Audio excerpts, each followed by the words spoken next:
Hello, writers. Today I'm going to be sharing with you some tips for submitting your work. But I just wanted to point out that there's some very good value to be found in these publications.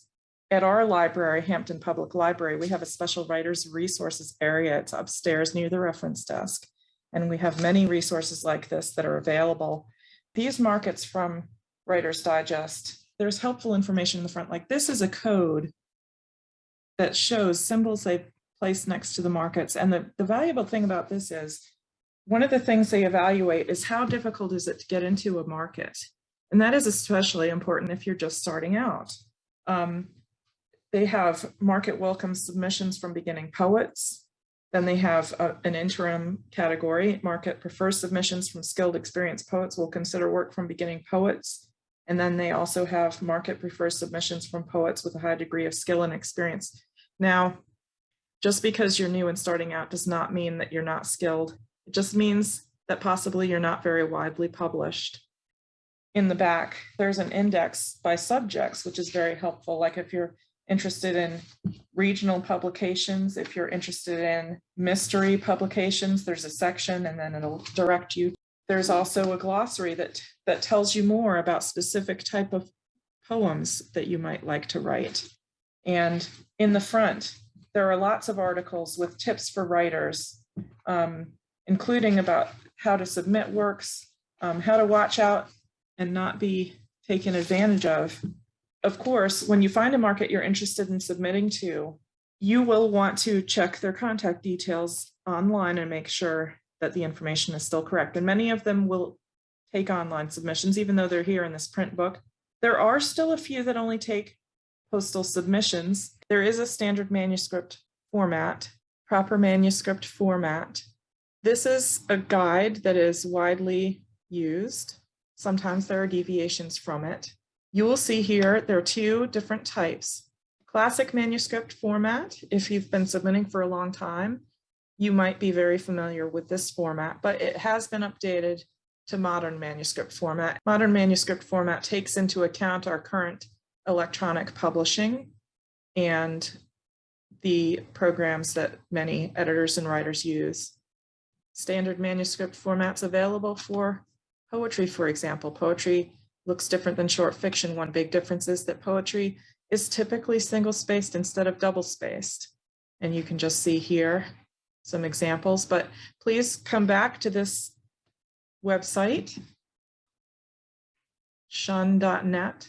Just remember, read the guidelines of any publication very closely to make sure anything that they may like that deviates somewhat from the standard.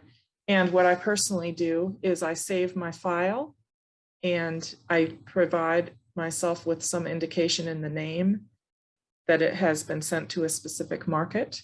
That way I will know whether or not special formatting was included. Since we're discussing where to find markets for your work, I wanted to show you one of my favorite sites. You can find it at thegrinder.diabolicalplots.com. And there's just so many things you can find here. In the advanced search, you can choose what type of, if you're searching for fiction markets, you can choose what type of genre, what type of length, how much you would like to be paid, what's the least amount you'd like to be paid. If they only accept electronic or postal submissions, do they accept reprints? You can also choose poetry markets. You see here only anthologies or only contests. Another source of market information that I really like is Poets and Writers. They have a section on literary magazines.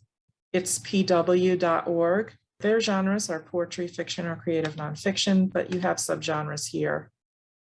Do they take simultaneous submissions? One of the nice things here is you can see as you scroll down, if Poets and Writers has been advised of the reading period by the publication, it will state it right there on the front so you know whether or not to even click through. You're still going to want to check with the publication. Sometimes they close early, sometimes they have to change their reading periods. You can also search by the name of the magazine if you know what it is. But when you get to this page here, You can get a little more information about this publication. If you haven't encountered them yet and you're not familiar with them, you can learn a little bit about them on this page here.